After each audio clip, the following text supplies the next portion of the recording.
I thought it was actually going to be on me, but hey, everybody, welcome to our second episode of iStream Ustream. We are here going to be talking about the third episode in the WandaVision series over on Disney Plus. That's right. Last week, the first week, there was 2 episodes, and so now we're going to be talking about episode number 3. I believe it's titled "Now in Color." So we all do 3 a different way. Can I just point that out? It's by 3. Yeah, it's kind of funny. I think it's the 3D. It could be.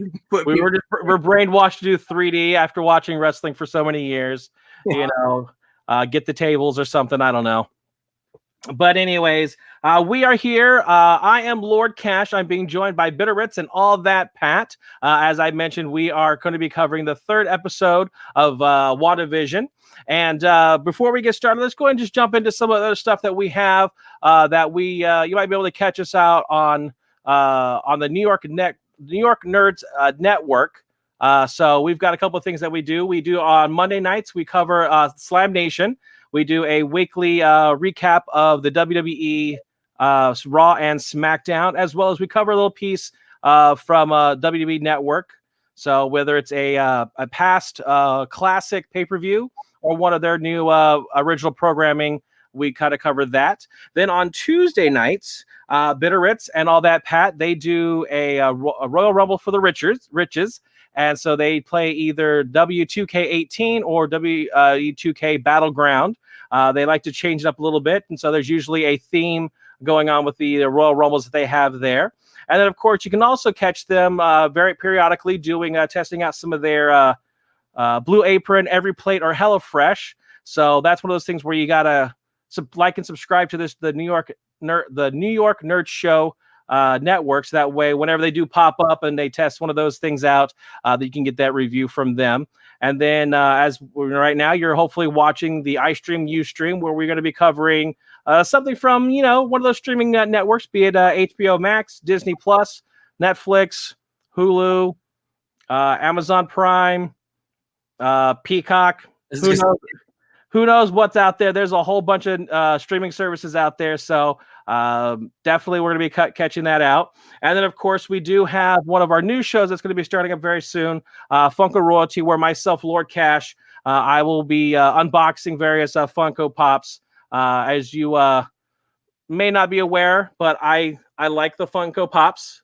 I'm very in tune with them. So I get lots of boxes of them. And so this is going to be my way of kind of just unboxing them and showing you everything that I'm getting, those exclusives, those one-of-a-kinds that I've found over on the old interweb, and just kind of opening them up for everyone to see. So I know there's some other stuff that you do. What else do you do, kind of those spur-of-the-moments, wacky, one-offs? Like the mail call / mail time, since we can't decide on a name. And we do like pickups, Call the Wild, we call it, right? Yep. And then we also have random, basically old school card packs that we open up. So we do anything like this is a Turtles pack from like 1990, but we've done everything from Pac-Man, Donkey Kong, Garbage Pail Kids, you name it. That is one of the ones that we do as well. Mm-hmm. We also have Blind Bag Bonanza. Oh yeah, that's right. Yeah, we pick up some random blind bags you see in the store for like $3 to $5, and we say, let's see what's in it, and we rip it open, and usually are disappointed. But join the fun anyway. Well, at least it's consistent then, right? Sadly, yes. Well, very cool. Definitely. So as you can see, our content is growing. So definitely like, subscribe to all those stuff that we've got going on to the New York Nerd Show. So that way, hopefully, when we do have those one-offs, those pop-ups, you'll be alerted by them. And that way you'll be able to catch all the stuff that we have to do. Now, diving into episode 3. Before we do this, I, Lord Cash, have a statement. I am human, and I made a mistake. I am not a synthesoid like Vision is. So unlike he's incapable of, exaggerating or things of that nature, again, I'm human. So while going over some of the Easter eggs, those little things that they leave in there for those little cool little nuggets of tidbits, I said something wrong. So do you guys remember this picture? Yes. So in this picture, if you look over on the left-hand side, Table. there is a vase or some sort of thing over there that's got a little guy with some winged ears, and it looks to be a W. Is it a falcon? Is it? I don't know, but go for it. So I originally said it was a Wonder Man, which has ties to the Grim Reaper. But unfortunately, that person is actually the Wizard. Oh. So you can kind of see he's got the little wings on his ears, a W on him. So what's actually interesting about this guy is... Sorry. What's that? What a terrible name. I'm sorry. The Wizard. I thought you said wizard, and then I saw Wizard. E-R. Yep. No. I think he might be from Boston.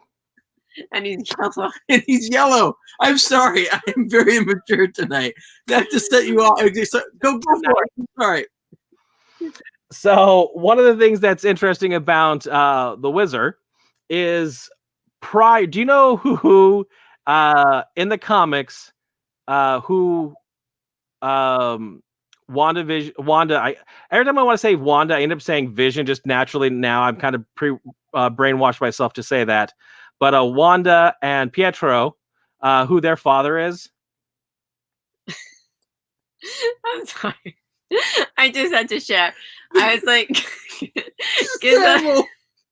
Gizmo's good friends with the Wizard. Continue. I'm sorry. What was your question? Wanda and her twin brother, Pietro. Yes. Who their father is in the comics. Sabretooth. Not even. I have don't know. no idea. I will say you're close because he's in the group with him. Okay. But he wears a helmet. Juggernaut. Yes. And not Juggernaut. Oh. But he can make metal things float. Well, I'm out of ghosts other than Magneto. And that would be correct. Bam! Right on. Got a first try. So Magneto is their father. However, before that was revealed, I believe, he was actually claiming to be Wanda's father. But it was later debunked and said that was he was trying to pull one over on them. And so that is not their father. But as a little tribute homage, they went ahead and included that, I believe, just for that purpose. Okay. So. Yeah, I definitely wouldn't have noticed that. You know, I wouldn't pick up on it because I've never heard of the Wizard. I got a third. Sorry, the 3 tries is fitting because we're on the 3rd episode. There you go. It's all about the 3s. All righty. So, are you ready to jump into this week's episode? Yes. I think so. I don't have the giggles anymore, so that's good. We got those all out. We're good. So, what was your thought on this episode, the 3rd one? It's now the 70s. We've gone away from black and white. So, and I mean, when we last left episode 2, Wanda was pregnant. Yes. She was with child. Yep. I gotta say, I definitely noticed more of the swords now that you had pointed those out, because we didn't really know what that meant before. And then, obviously, if you haven't seen it by now, it's been over a week, so sorry for any spoilers. But at this point, Wanda herself even noticed the swords at one point in the show, which I was like not expecting, I guess, because there were definitely more points of like breaking this alternate reality than we had seen before. So I think that was a little like complete difference, I guess, than what we had seen the first 2. Right. I found it a little jarring, especially once that wall is almost literally destroyed, in the sense of, it went from being first 2 episodes, kind of really just silly, happy-go-lucky with a little twinge of intrigue, to this one. It was like the silliness was like really wavering right off the bat, and then they just smash right into it, and they're like, hey, but guess what? Something really is wrong. I didn't like the vibe, honestly. but it's all part of the greater story, of course. You know, I thought that they would kind of go with the silliness for a little bit longer. Right. Yeah. So growing up, I think I probably watched more shows from the 50s and 60s than I did that of the 70s. So I don't know if that has anything to play with the fact that I really just, as you mentioned, the vibe of it really I wasn't feeling it. Compared to the first two episodes, I didn't like this episode as much. I agree. The overall story of, from where we start to where we're going to get to, this episode does drastically just shove things forward in a type of way, but realistically there wasn't a lot of the campy haha. You've got those few little moments there, but overall just really wasn't that silliness. So the I know this kind of episode had a Partridge Family, Brady Bunch type of feel to it. Even like kind of the way it was shot. What's that? You guys called that last week you that said- was going to be the vibe, yeah. Which I'd never seen the Partridge Family, so like you said, that I don't know that I had that nostalgia feeling with this. Yeah, it just, I don't know. I didn't care for it too much. Like I said, the overall storyline is kind of what I'm going for, but I really wasn't the stylized of the episode. Right. Really, I didn't vibe with. So we'll see what happens next week. I don't know. I can't say that. At least with, I know, episode 1 to 2, you didn't get that progression. From 2 to 3, you saw the progression going from like the 60s to the 70s. Mhm. And so then again, there wasn't that, hey, we're going from the 70s to the 80s transition at the end of the episode. So who knows exactly what we're going to get next week. I have a theory, but we'll kind of see how that actually plays out. I will say, Jen, BitOfRits just asked a question too, but I will say, not to shamelessly self-promote, but thank you for watching us. But if you haven't watched last week's episode of I Stream, You Stream, Lord Cash did a fantastic job of really digging deep into all like the Easter eggs, things in the background. And as viewers ourselves, as part of the show, the things that you pointed out, Lord Cash, like really, really helped us enjoy this episode as well. Like BitOfRits mentioned, the sword logos, but to bring so much more to the experience by honestly watching our first episode of I Stream, You Stream. And again, not shamelessly plug, but we do a lot of research here. And, and that's going to tie into what BitOfRits was asking too, is like, you have a theory, as you mentioned, and I think those theories come from all that knowledge and research. Right.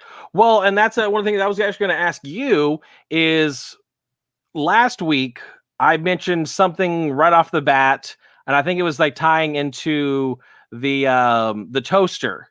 Mm-hmm. And you yourself said, like, I've got like 3 theories that are just like running simultaneously in my brain. I'm curious. I never got to ask you, what were those theories? Do you still have those theories after watching episode 3? And do you feel confident enough to actually share any of those with us? I will share my theory I had then, and I think it's really off the wall. But if I'm right, I'll be like, yeah, I think this show's really about Tony Stark. Okay. I think it's his dying moments from Avengers. Spoiler, he dies.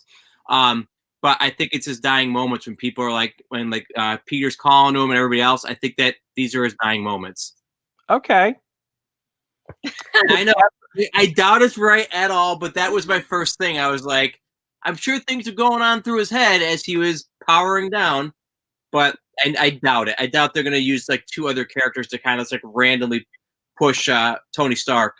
But that's my off-the-wall theory. There you go. You might want to be able to put that right back up on the wall, and just kind of hold it there. Yeah. We've got 6 more episodes to go, so we'll definitely see how that plays out. It won't. So, hey, I'm not gonna shut it down completely. You never know what's gonna happen. There are the source materials that that they do a lot of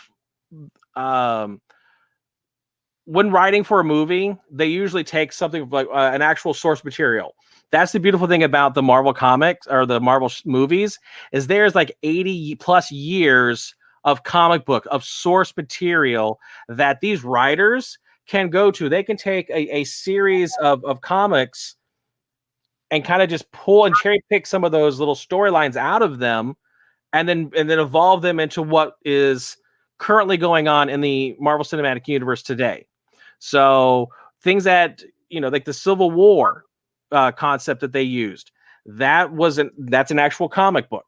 Yep. The Infinity War, that was the Infinity Gauntlet series. So you've got all these actual source material that they're pulling from. There was, like I said, there's the comic that I believe that they pulled from is one of the things I mentioned from last week was the bottle of wine that had the letter M on it. Yeah. Which was, from the House of M. And basically, if I remember correctly, she ended up losing her kids and kind of shutting herself down and creating a world where her kids were alive again. And that makes a lot more sense. I mean, like my Iron Man thing was just literally the initial. Like, no, I know that's not even close. It's going to be about something like you said, like with all about in Wanda's head, I believe. Right. So it later kind of determined that the kids were actually kind of manifestations of another character, and I mentioned him last week. So his name was Mephisto. So he looks like this guy right here, and essentially he is the Marvel's equivalent of the devil. Okay. So, and basically there's things that have basically part of his soul were what kind of evolved into what their kids were. And so things that evolved from that storyline, I think is where this is kind of that source material is coming from. Right. So, like I said, we've got 6 more episodes, 3 down. We're going to kind of have to see how everything played out. So what did happen in episode 3? So the basic overview was we start off again from last episode. We find out that Wanda is pregnant. So it starts off with basically her getting a checkup from the doctor. His name was Dr. Nelson. I think that might be a tie to people who watch TV. I don't know if you're familiar with the name Nelson. Like The Simpsons? Well, I was going more like your Nelson ratings. Oh, okay. So I'm not sure if there's actually a Dr. Nelson within the Marvel comics, but that was the name that popped out. I'm like, okay, well, we're watching a TV series, so we're going to deal with the Nelson ratings. The Nelsons. Yeah, I could see that. Or maybe it's Nielsen. His name was Nielsen. I'm saying the name wrong. No. Yeah, I'm just like, I could see them make that connection. Yeah, they'd be they go deep on these for sure. Yeah, and again, some of them are Marvel based, and some of them are not. They're just like I said, that could be a connection. It could just very well just be the dude's name. Right. But anyways, basically, the doctor says that Wanda's about 4 months along, which she's only been pregnant for about 12 hours. So the one thing that I found, and I'm going to use air quotes when I say amusing, but again, it's that whole time frame of when the episode takes place is back in the 70s. So how misogynistic the episode was towards Wanda. And this time like, so we use fruit when talking to little ladies because it helps them understand, better. So it's like at 4 months, it's about this size. And by the time it's, it gets all the way up, it's going to be like to a honeydew, And so I found that amusing just to be like, okay, did we actually have that type of dialogue in the show of the 70s? We still do. We know people that actually, right? That were actually. Well, it's not about the fruit. It's about how he was talking. Oh, like the little lady and stuff like that. Yes. Okay. Not so I would guess that yes, in the 70s, I'm sure that was like the way that they spoke to female characters. So I do agree with you that it kind of like brought you into the time of what that show would be like. Yeah. So it's kind of just one of those like, okay. Yeah. All right, that's what we're gonna go with. So, but anyways, it just the doctor was pretty much saying you're about 4 months along, and then he pretty much left and went off to go on his vacation to Bermuda. However, when he goes outside to see the doctor, he sees Herb. He's out there working on the bushes. And I think this is actually one of the moments that you mentioned to me, Pat. AllThatPat was when he was cutting into the wall. Yep. And later on, you said you saw kind of a sword in the yeah. in the wall. It was like a stretch, but a sword is just a line, right? So there's a point when they're actually talking Vision and Herb a little bit a little later on, and you could see the cut, and it was like a solid line, and there was like a little bit of like a horizontal line on top of it to kind of represent like this symbol of a sword. Again, I think I saw it. I mean, but it could be like thinking so deep into it, but I do know that it's not about Iron Man. So, but after that, basically, Vision comes back into the house, and Wanda's even gotten bigger. So, and then she actually starts going into like false labor, and starts having those false contractions, and in so doing, causes weird things to happen. Like her water breaks and everything just starts. So yeah, there's a scene where basically her water breaks, and they're pretty much just sitting in the their dining room area, and it just starts flooding. Yep. It's just raining. The sprinklers basically open up, and they're just getting drenched because of their water breaks. And I believe also one of the contractions caused the power to go out. Yeah, the whole neighborhood. Yeah.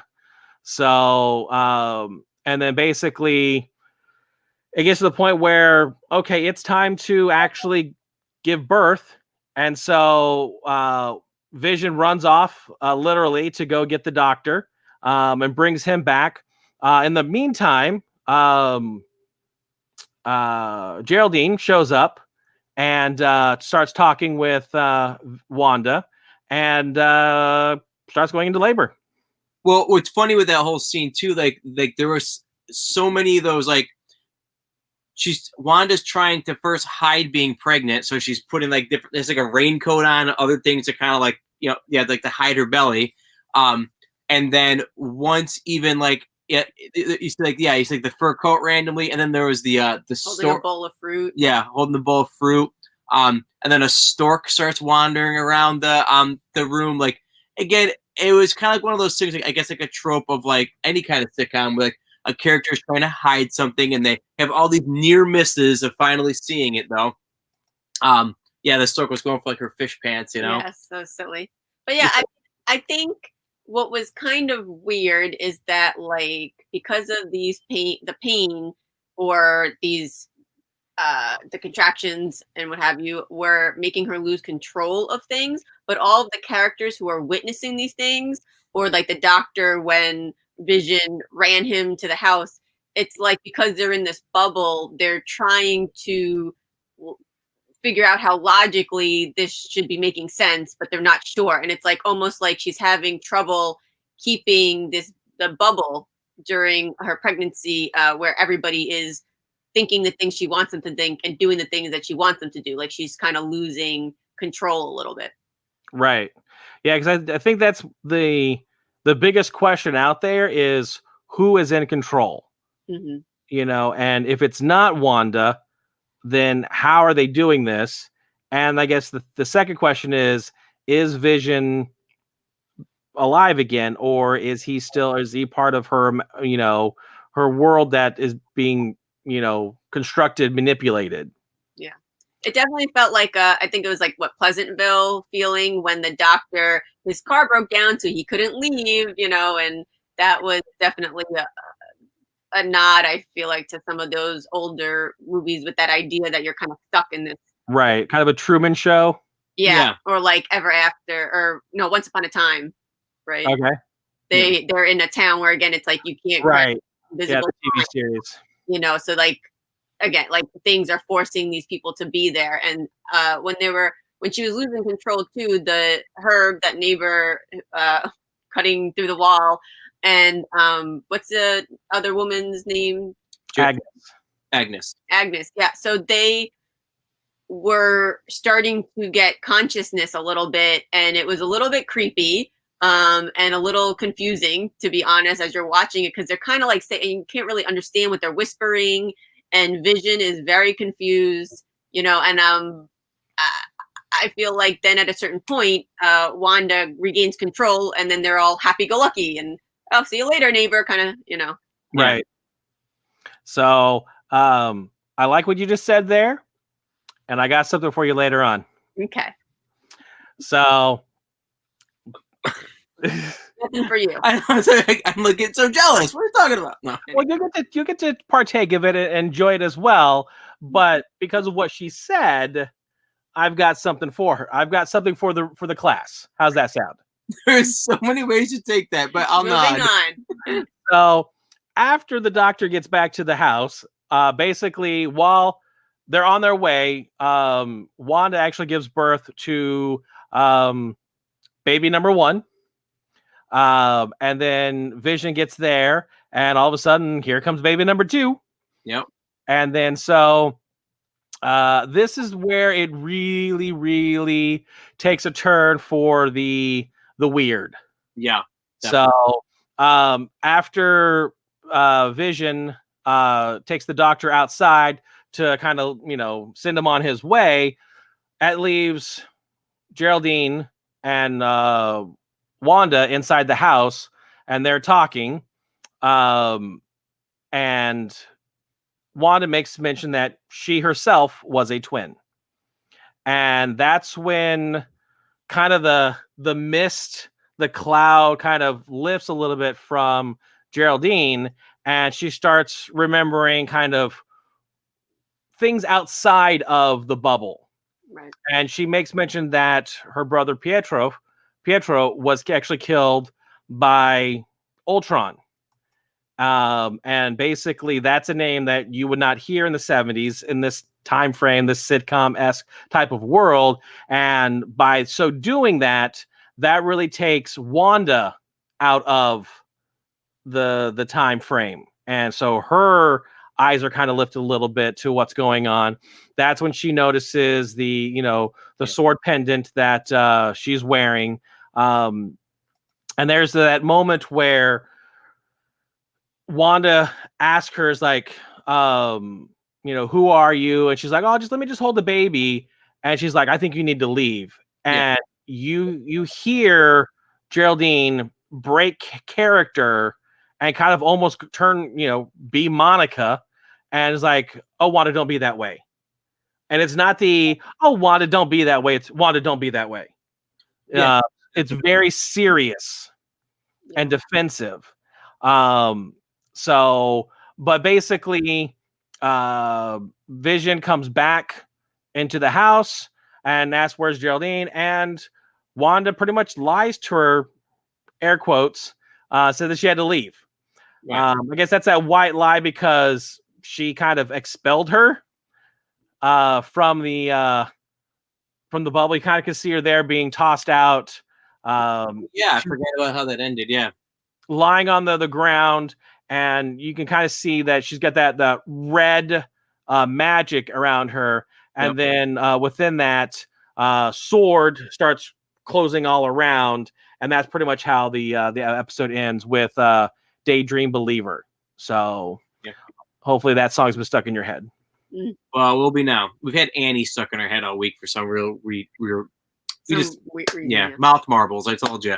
I was avoiding other things, but I still got the I want to marbles. mention something too. I keep forgetting to say. So you had mentioned last episode that suddenly there are stairs there, the second episode. At the intro of this one, it was actually a 2-story house this time. So yes, I wouldn't have noticed that if you hadn't had pointed that out. So I was like, oh, the house is growing on the outside, Yeah, so you got the tree is still there, kind of like how it is, but I think the fencing is different nowadays. So it's more of that 70s style fence versus the kind of the white picket that you might see from like the 50s and 60s. Can you go back there for a quick second? That's not even the fence that Herb is trying to cut. The brick on the side, the brick is there. No, Is that brick? on It the kind of looks like it. Okay. Yeah, I say it is because it. But again, movie TV magic for you. Right. So yeah, that's kind of how the episode ended. I mean, not as many Easter eggs this time. A lot of it was just kind of. Well, we don't know yet. He hasn't done his spiel. That's true. We wouldn't notice the Easter That's eggs. true. Yeah, they're okay. There's not a lot. They're not, or let me rephrase that. There's not as many. And these ones are, some of them are pretty much gimmies, and some of them are kind of a stretch, but you never know. At least kind of some of the stuff that I picked up. So you ready to kind of dive in a little bit? Ready to go to school, Lord Cash. Got your little swim cap on to dive on in? I've got my notebook. Alrighty. Well, things that have kind of carried over from episode 1 and 2. If you watch the intro, you're still stuck with those hexagons. So when you have Wanda's, you have Vision's intro, and even when you get the full title sequence, there's those hexagons all over the place. And of course, now WandaVision is presented in color. Now, one of two things that this is kind of some of the stuff that I've read is it deals with, I know like last week when the episode started, you had like the 6 points that kind of made like that hexagon, but it almost could be the 6 stones that would make up the infinity, gauntlet, all the 6 gems, or just the fact that Wanda, being a witch, using her powers usually is kind of referred to as hexing. So I don't know if that's a play into like the hexagons, or if it's literally going to be something more later on that we're going to learn. Right. So there's that. I talked about the Nielsen ratings, the Dr. Nielsen. You ready for one? I'm just going to show you the picture. Oh boy. Let's see if we can see it. Simpster? What does it say? I see Simpster. I see the colored paintbrushes. I can't do that little itty bitty writing with. So I will tell you, you've already got it. It's the name brand of the paint. So if you look through the credits, and that really doesn't help, does it? I'll help you out here. Oh, okay. So he's one of the storyboard artists. So that's kind of a little tribute and a nod to him, having the Simser paint. Yeah, for the artist. Yeah, that's cool. So there was that. And then, of course, if we show you this little image, basically at this point, Wanda and Vision are trying to get the nursery all put together. And in the process, she kind of has another contraction, and her butterfly mobile gets brought to life, and one of the butterflies lands on his nose. Right. Now, this is one of those ones that's kind of a stretch, but since it's within the same universe, and Bambi. It's Bambi. So close. So this here is Doctor Strange.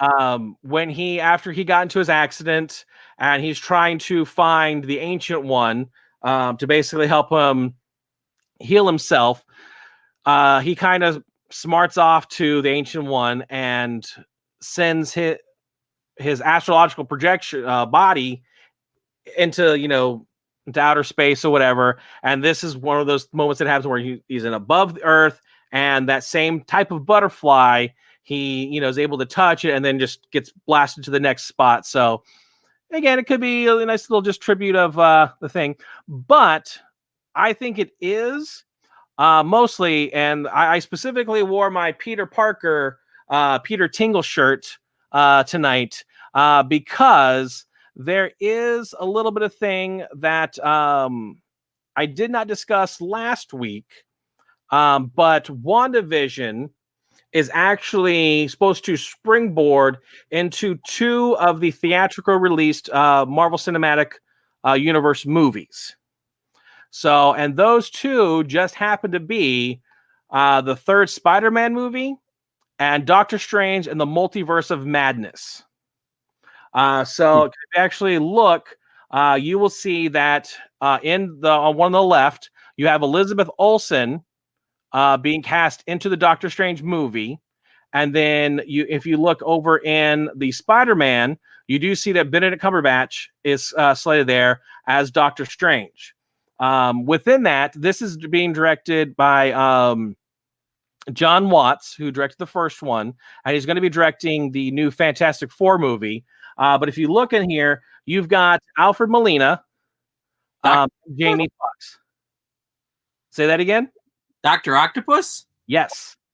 And Jamie Foxx. Oh, Jamie Foxx. As Electro. Exactly. So, but those are from the 2 previous Spider movies. Right. So you've got Alfred Molina as Dr. Octavius from the first rendition of Spider-Man films, directed by Sam Raimi, who is directing the Doctor Strange 2 film. So you have that, and then you also have Jamie Foxx coming back as Electro from the Amazing series that was directed by Chris Webb, if I'm not mistaken. With Andrew Garfield or whatever, right? It's Spider-Man. Spider-Man. So that's one of the reasons why, because you've got one villain from the Sam Raimi, Tobey Maguire, and then you've got one villain from the Chris Webb, Andrew Garfield franchise, that there are rumors, nothing confirmed at this time frame, that Tobey Maguire and Andrew Garfield are going to be in the 3rd Spider-Man movie. It's going to kind of set up that Spider-Verse, the multiverse. You say, they dove back into that one with the animated film last winter. Yeah, so that was done by Sony, which the Spider-Man films, the Spider-Man franchise and characters are owned by Sony. We've just got a contract with the Marvel company has a contract with Sony that we can use those characters for a specific number of movies. And so as of right now, we have a 1-in-1 agreement with them. We have we're taking, I believe it's 70% of the budget is being covered by Sony for the Spider-Man 3. It's kind of being dubbed as Homecoming 3 or Home for the Holidays, which I kind of like that because there's already been some still images released, and it's like that Christmassy time. Right. So it's like Home for the Holidays, that way you have home in all 3 of them. Yeah, which is kind of cool. Yeah. Man, there's like so much interaction with that. You're just like intermingling. Yeah. So they again, I've lost my train of thought. This always happens. So, but anyways, you've got that one happening with that movie. So it just there's so much the speculation going on right now. It's just we're gonna wait to see if anything does happen. Those 2 Spider-Man characters, if you're gonna have that multiverse. And then, like I said, afterwards, there's still the one other film that Marvel gets to use Spider-Man in, but that hasn't been announced that I'm aware of. Right. Though we've got a lot of Marvel movies coming out, whether it's the Love and Thunder, the 4th Thor movie, Black Panther 2, Captain Marvel 2. There's the Guardians of the Galaxy Volume 3, which is way down the road because James Gunn is really, really busy right now. So we'll just kind of see that. But this series is going to springboard into those 2 movies. So having that little homage to the Doctor Strange, I feel is kind of, on point. Yeah. Right. So there's that. Then by chance, do you remember when Vision was practicing putting on the diaper on the little doll? Yeah. Did that doll ring any bells for you? Yeah, they kept having him. I never had one. You didn't play with it? You didn't play with the little Is it like Wetty Susie or something like that? It's called Kitty Carryall. And again, since this is the 70s, it was a big thing for the Brady Bunch. One of the daughters, Cindy, this was her doll that she played with. She had it. So the same doll played with on the Brady Bunch, Kitty Carryall. So it had a bunch of pockets and things put in them. So there's all that. I thought that was from the Brady Bunch, but I was like, I don't know. Yep. That was what it was.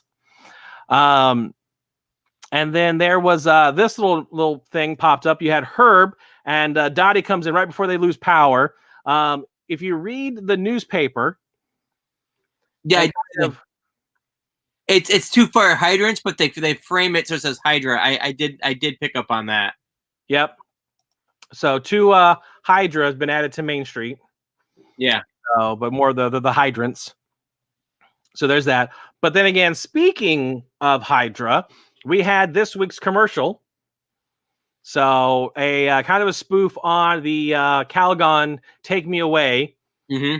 And I do find amusing that, well, not amusing, but the lady that you see here in the commercial is actually the same lady from all 3 commercials.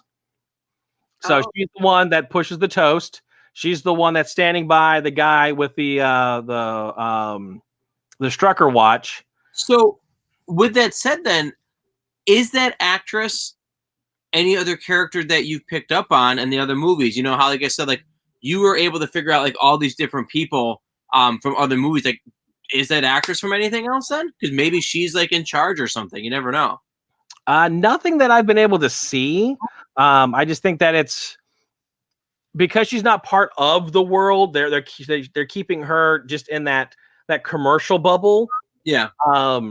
There was a theory out there because up until now you've had the man and the woman there, kind of symbolizing, especially since it was dealing with the toaster, and that kind of symbolizes the bomb that killed her parents. That this actually might be a manifestation of her parents. Yeah. So, and kind of like dealing with all the struggles there, but basically go and have your Hydra soak. You get into, get into your bathtub, very similar to that of, your Calgon commercial. Then of course the tagline at the very end was, Hydra soak, find the goddess within. So, and if you look at the design on the box itself, you'll see the little octopus tentacles of Hydra back there as well.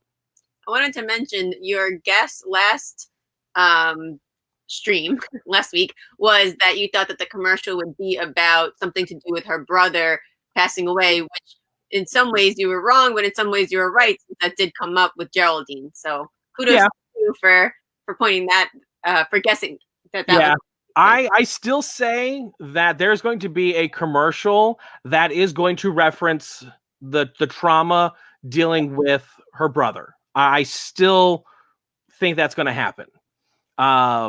So I almost kind of think that this is the moment where last week was Strucker watch, which, by the way, I did mention that they need to market this. Guess what? You can buy it at Hot Topic for $20. Somehow I'm not surprised. Nor am I. Also not surprised it's sold out at the moment. So they'll have to do another restock on that. But anyways, with the watch dealing with Strucker, that could be with them getting captured and experimented on. But then this week is about, it literally says, find the goddess within. This is actually when her powers were actually released and she became that goddess, that person with the ability to do the magic and, stuff that she's able to do. So this is actually when she actually made the transition. Right. So, and that with it's a little more relaxing because now it's happened, it's done. She can now do magic and do all this cool stuff now, being the miracle that she is. Right. So we'll just kind of have to see what next week's commercial is, which, by the way, drops at 3 a.m. on Friday morning. If you want to stick around for, another 6 hours, it'll be debuting. We'll just sit and stare at the screen and then be like, now. Exactly. So last week I happened to be awake at the 3 a.m. mark, so I caught it at 3:30. Yeah. So we talked about the stork, but one thing that was interesting about the stork was the magic of Wanda was not working on it. She kept trying to make the stork disappear, and it wasn't happening. And basically, during one of the contractions that she was having, the stork that was painted on the wall literally came to life. And so it happened right before Geraldine showed up. And so, of course, now Geraldine's sitting there and getting pecked on by the stork trying to eat her fishy pants. But none of the magic trying to make it go away was working. So I don't know if there's something more to that. I've heard someone say that is the manifestation of Mephisto. Don't know that. I feel that, which I'll just go and dive into it now. But the fact that, because basically it's happening next, is Wanda gives birth to twins. Yep. And basically, these two twins, the first one is named Tommy, and the second one name is Billy. Yep. So these are actually the names of Wanda and Vision's children in the comics that they have. And pardon? And the Power Rangers. Exactly. So, but I'm gonna say is the blue one. Yeah, Billy's blue, Tommy green. I'm like, wait, what was the second one again? Because Tommy was the only one that's popping in my brain. So, but basically, they are known as Wiccan and Speed. Oh, I am familiar with them. So they were part of the Young Avengers that they have. So you've got Miss America, I believe, Iron Lad, and a few other ones that they have that are part of the Young Avengers. So basically, Tommy is Speed. And this joke, I will have to give credit to one of my friends, Amber. She kind of made this joke, but Tommy was born first because he's faster, because he's Speed. And then, of course, you had Billy, who later becomes Wiccan once they grow up. So there's those two characters. But basically, one of the things that I'm wondering is, with the contractions, was Wanda actually doing that? Or was maybe Billy doing it with his powers? Causing the blackout, causing the water to pour down, causing the stork to come to life. Was that something that he was doing? Like basically, when she was having the contraction, her focus was losing, and his powers were able to escape the womb and doing stuff. So I don't necessarily know if we're going to get that answer, but that's one of those things that I was curious about myself. Right. And we'll just have to kind of see how it plays out. Yeah, do you guys think that, like, how are they going to handle the children in general? Like, are they going to be baby for the last 6 episodes, or is it going to be one of those kind of like, next episode they're 8, or forgotten about completely? I doubt that, but like, how are they going to handle these, like, the baby characters? So I'm trying to recall trailers that I've seen from the episodes. I know they're going to be a baby for a little bit longer, based on, now, mind you, not everything in the trailers are actually shown in the episodes. I've already seen that there's been some things that have happened in black and white that actually never were shown. So that's that's kind of standard for certain things. And And then also maybe some things are just filmed just to throw you off too. possibly.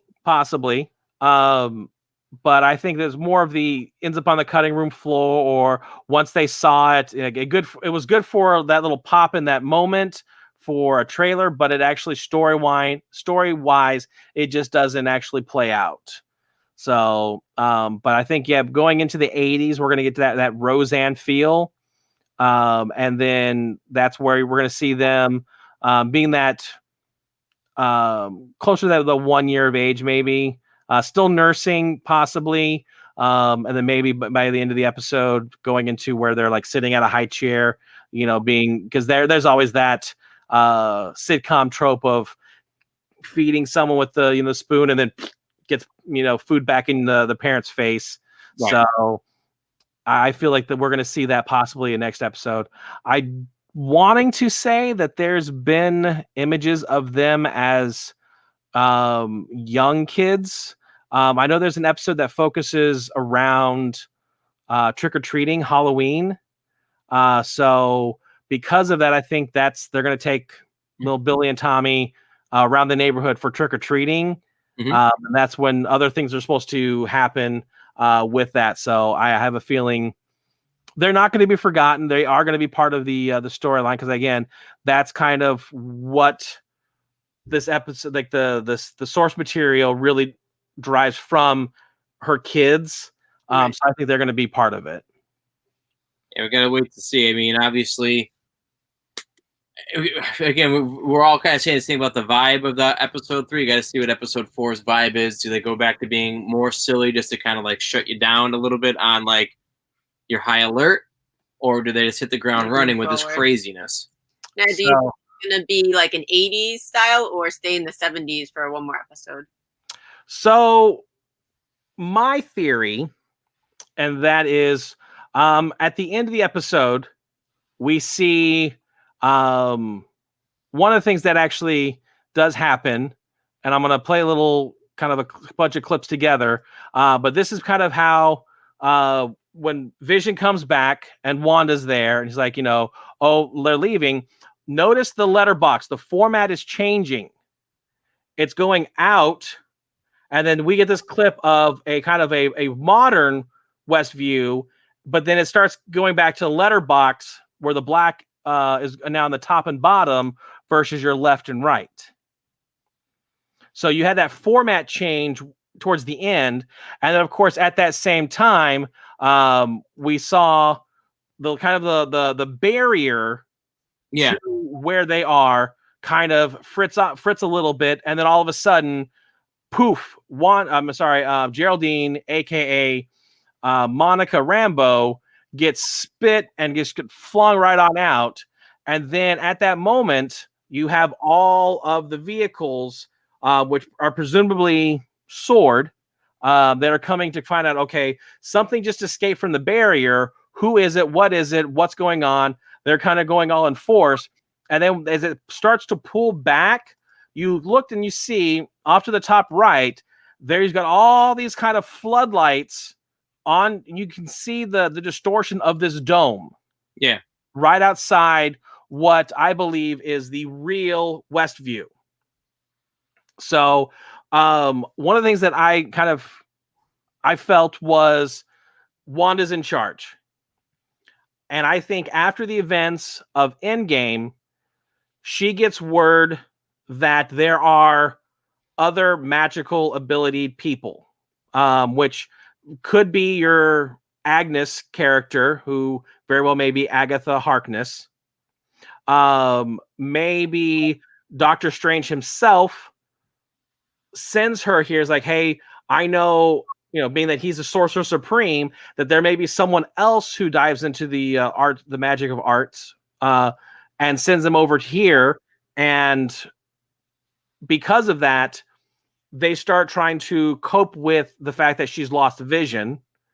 But in so doing, her abilities get out of control, and this dome barrier kind of goes around Westview, and these people that are in there, such as Herb,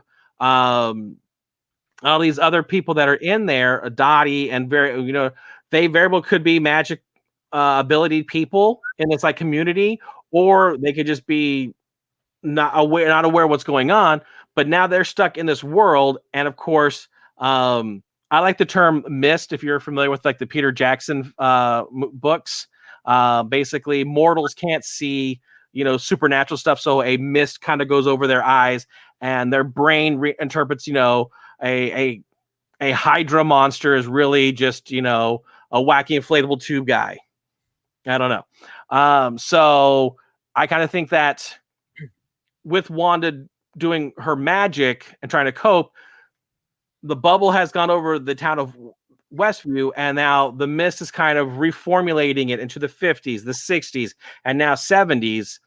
Now that we've had that bubble literally popped and someone has escaped, there was a clip showing from episode 4, and I believe it was Agent Jimmy Woo, Randall Park from Fresh Off the Boat and Ant-Man. His character, along with Geraldine, aka Monica, she's in her SHIELD uniform, kind of coming up to the barrier, going, "Whoa!" And it almost sounds like, "What is this?"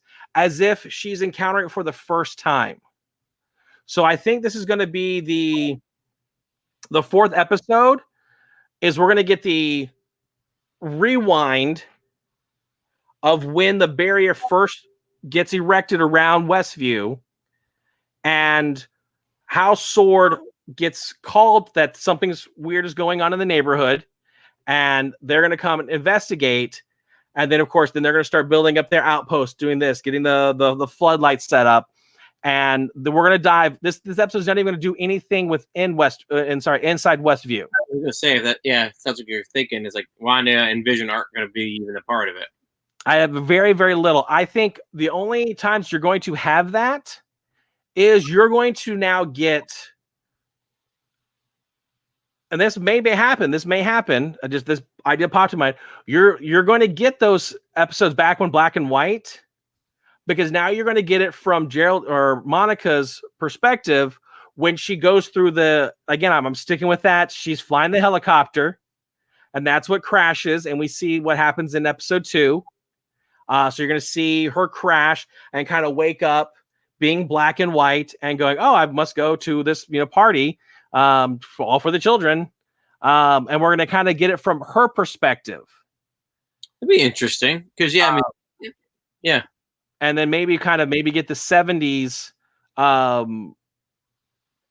feel of what happened there. Also, I think we're going to find out what's up with the beekeeper that comes out of the sewer.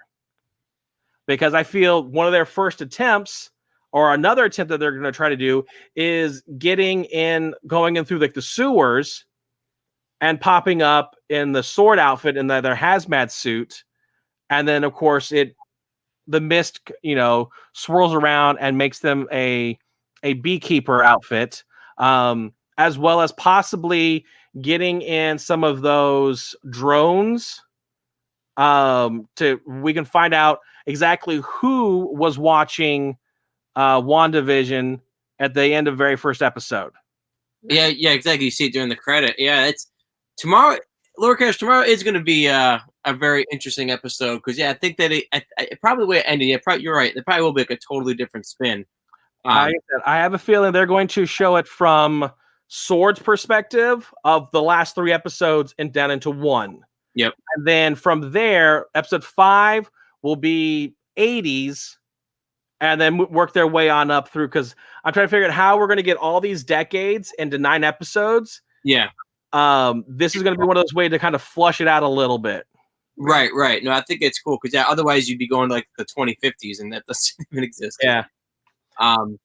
But yeah, I mean, as always, Lord Cash, BitOfRits, I love talking about this show, and look forward to talking about next week's. But obviously, we got to check it out tomorrow first. So again, if you have Disney Plus, check it out. Like Lord Cash said, it drops at 3 in the morning Eastern time. Yep.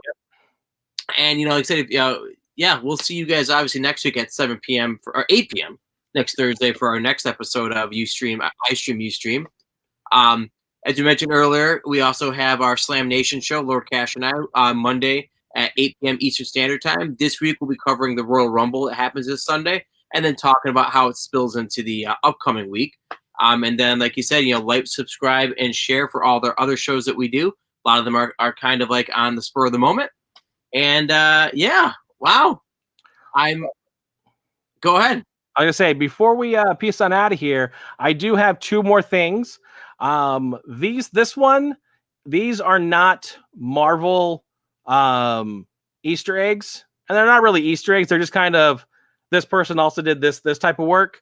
So I don't know, while watching the credits for WandaVision, if you notice some of the names that people are part of, like the production side, there's the musical theme is by Kristen Anderson Lopez and Robert Lopez.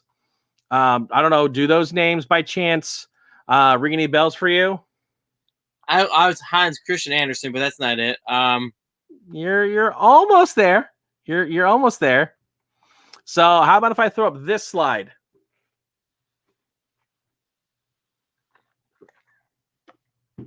Nothing? From Frozen?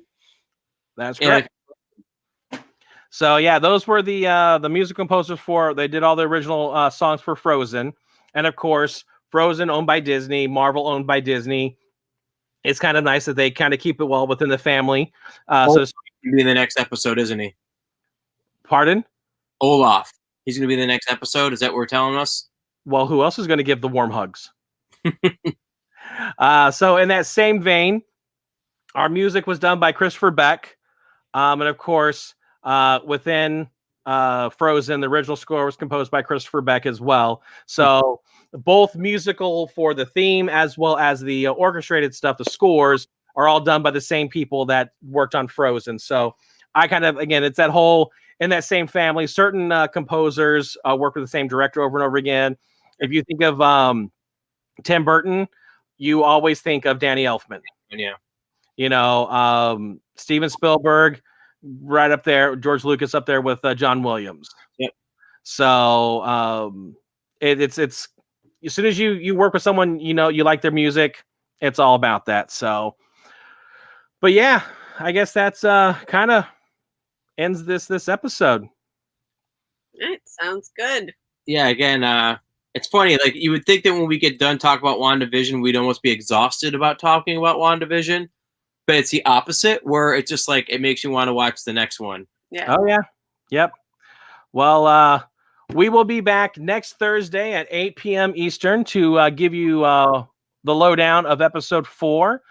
So right before you jump right on into the next episode on Friday, I kind of like this is your little refresher right before you get that episode. So definitely check us out next week. We'll talk and diving in all those little geeky, nerdy stuff with all the Easter eggs that you find out there. So we'll just have to wait till next time. So yeah, all I gotta say is, if you can stream it, you should watch it. Take care. Hello.